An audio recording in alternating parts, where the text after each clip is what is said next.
So, can you please discuss Adam Smith's meaning of vision? Discuss Adam Smith's meaning of vision. Okay, well, I have a particular view of Smith which suggests that perhaps a common way of reading him, namely that people are moved more by a benefit or utility, are actually more moved by their vision of things. And I don't mean anything particularly dramatic by vision. I mean primarily that they have some conception of how things should be organized, how diverse particulars or particular facts should be organized, particular events should be organized.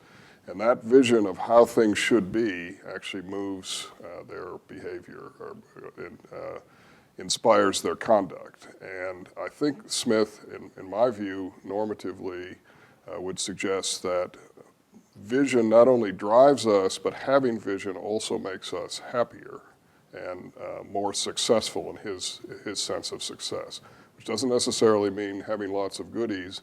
It means living in the kind of world that you think is coherently and attractively put together. That's what I think he means by vision. What do you think Adam Smith would say about social media? What would Adam Smith say about social media? Well, of course, part of my view of Smith is that he's a very social thinker, thinks in terms of society. So in general, I would suspect that he'd have a very positive attitude about social media, especially in a large commercial society like we live in, where people are often distant from each other. It's an efficient way to keep up with people. So I think in general, he would be good with it. Now, of course, the issue, as we all know, is can we have too much social media? Can you be too intrusive in people's lives? Can you put yourself out there too much? And you might remember one of his central concepts is self-command. And I suspect that social media has the temptation for all of us to maybe be a little too intrusive, and I would suspect he'd probably want us to be a little more circumspect about how we put ourselves out in front of others. But in general, I think he'd probably be very favorable to social media, especially in a large commercial society like our own. Excellent, thank you. What does prudence have to do with the impartial spectator, and does non-prudent commercial man have a different relationship with the impartial spectator? What does prudence have to do with the impartial spectator, and what about the non-prudent man and the impartial spectator? I have a view of prudence in Smith which is, I would say, highly developmental or stratified, because in some cases he uses the term prudence simply to mean something like taking care of your own security or your physical well-being or something like that. And that goes all the way in his writings to what I call extended prudence, and then what he calls later sort of philosophical prudence. And so there's a whole range of things that fit in the term prudence.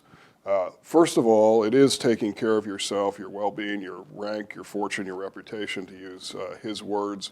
It also includes improving yourself and thinking about ways in which to use your mind in particular, he mentions, to improve yourself, learn how to do things well and so forth, and then develop certain traits of character which are important to living a good life and living well.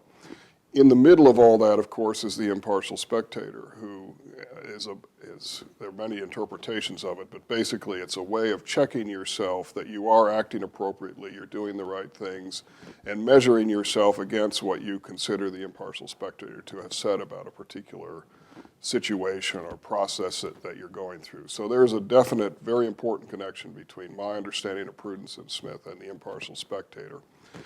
An imprudent person is probably somebody who pays no attention to the impartial spectator, which is probably somewhat counterintuitive to the way we use the term, because somebody could get themselves very well off, become very rich, and be imprudent in the sense that I think Smith wants to use it. That is, they pay no attention to the impartial spectator. They're not interested in what's appropriate, or they're interested in lying about what's appropriate or cheating others or something like that, and they might get away with it, but they wouldn't be prudent in the sense that Smith means that term. So that's why I say it's a different sense of the use of the word prudence than we sometimes find in ordinary conversation. Can you please discuss Adam Smith's meaning of beauty? Yeah, I make a lot out of his concept of beauty and for what I want to do with it, which is to connect it to commercial activity. So I don't want to pretend I'm going to say what I'm about to say is his whole concept of beauty.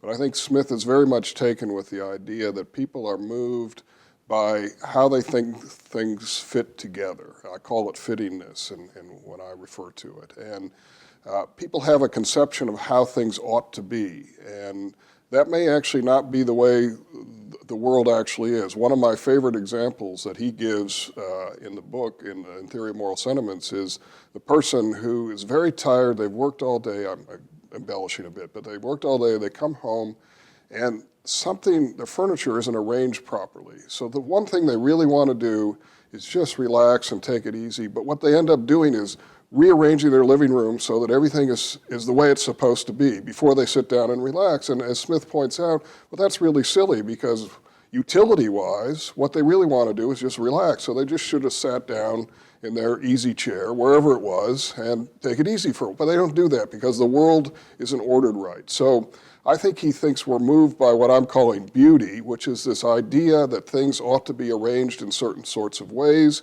and we get frustrated if they're not that way, and we seek to make the world into that. And I think he thinks if we didn't have this conception of how things ought to be as opposed to how they are, we probably wouldn't have commerce, because commerce is based upon the idea that we want things better. But that doesn't mean just having more goodies. It means having a world around us that is fitting and appropriate to the way we want to live that world. Do you think all of Smith's claims are still relevant today, and how have some of the Smithian values changed over the years? Actually, of course, it would be strange to say everything he believed in is relevant. He has weird things about, public kissing, for example, which we don't pay any attention to, but he thought would be highly embarrassing in his day. So things like that, of course, we can dismiss. Actually, I think most of what he has to say is really quite relevant, and we see the importance of the things that he says people really care about, how they, whether their actions are appropriate, how others see them, acting towards ways that others will see them in a good light and so forth. These seem to me to be as relevant as they ever were. So I think most of the things I read in Smith, and most of the times I taught him to my students, I didn't have students say this guy is, sort of out of date. They really thought he's pretty current in the way he looks at the way people behave. The existence of left Smithians and right Smithians corresponding to individuals who regard Smith as either having a leftist ideology or disliking businessmen, or being apathetic and endorsing business practices. Does this relate to the existence of the two Smith books? No, I don't think that left Smithianism and right Smithianism actually, pair out with right Smithians being the Wealth of Nations, left Smithians being TMS.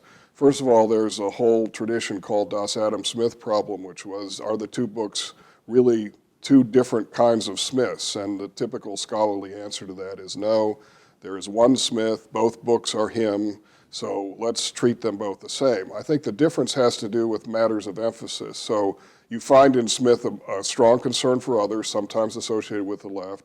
You find some antipathy to the way businessmen behave under certain circumstances. I don't want to say all circumstances, but so that seems to be a bit left.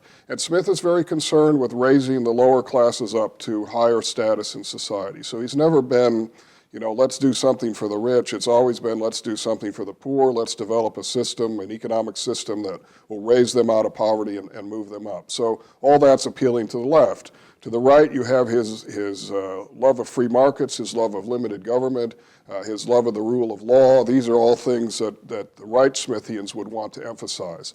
I think my own view is both are right in that you find all of this in Smith, and so in the end, perhaps it's your own particular ideology that moves you to read Smith one way or the other. Can you talk about the relationship between cleverness and prudence?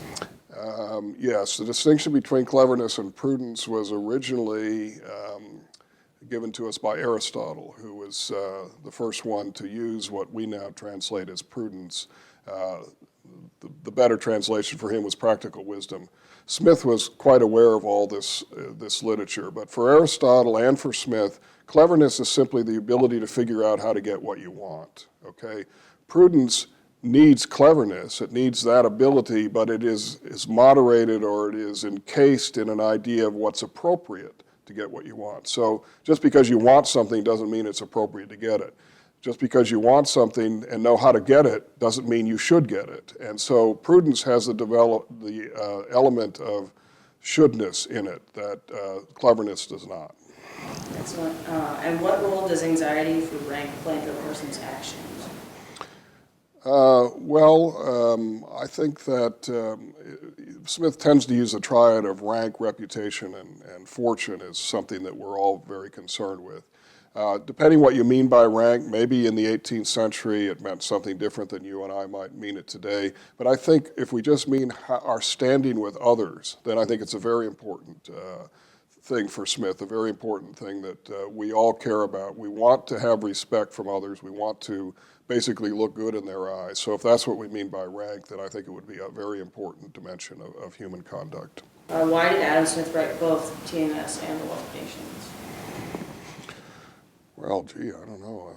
That's an interesting question, I guess. He wrote TMS first, which he comes out of what I would call a humanist tradition. I mean, these are distinctions that are more distinct in these days than they were back then.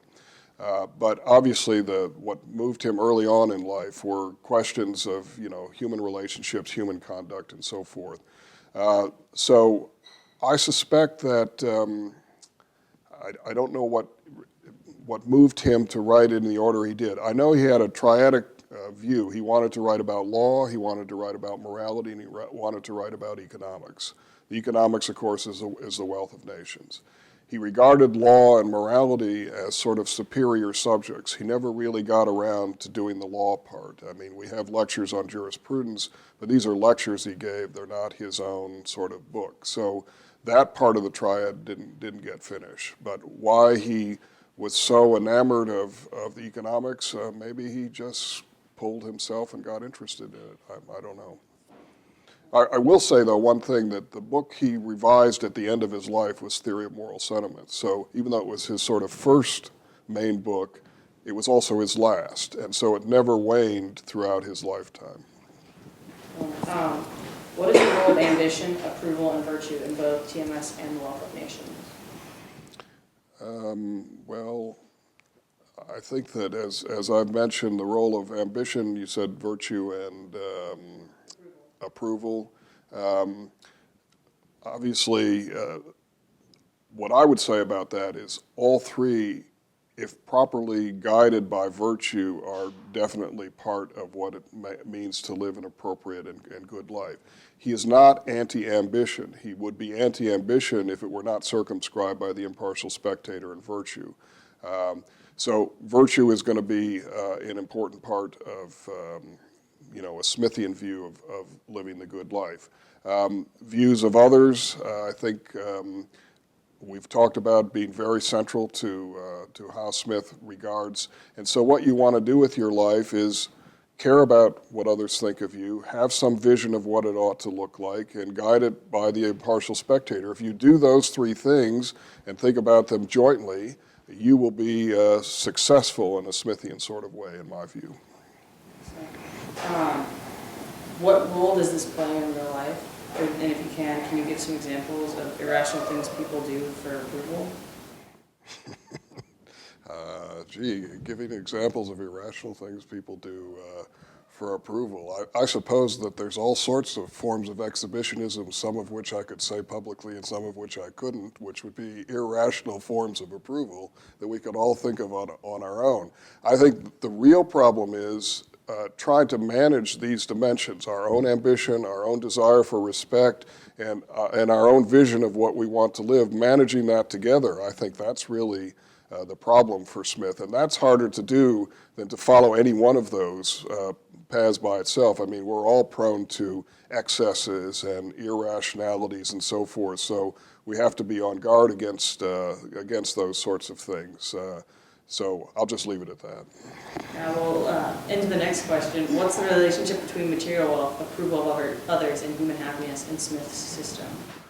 Well, one of the things, the relationship between material well-being and approval of others and happiness, I think they're all together. I don't think Smith is anti-materialist. I don't think he's against people making themselves better off or even being wealthy. I don't think there's any problem in his mind. Again, it's really how it's combined with other things in one's life. If all you care about is money and you don't care about doing the right thing, or you don't care about your family, you don't care about your neighbors, well, that's a kind of perversion, okay? If all you do is care about others and pay no attention to your well-being and sacrifice your family's well-being for the sake of others, that also would be a problem for Smith, and he says so. So it's that balancing. I always think of Smith as somebody who balances many dimensions of your life as opposed to going an extreme in one or the other. All right. Do you think that people would trade wealth for more personal virtue or less personal vice if they could? You mean, would I trade wealth for more personal virtue and less vice as a prediction of how human beings will behave, or as what ought to be the case? Because I'm not sure I want to predict against people actually succumbing to the temptation for more material well-being. I think what I would agree with Smith is that if you do it the right way and put material goods within a framework, a vision of some sort, then you will be happy. If you don't do it, you'll be like the poor boy in the Theory of Moral Sentiments, who basically strives for wealth but ends up not being any happier than he was before he started striving, because it wasn't part of a bigger picture of how to live a good life.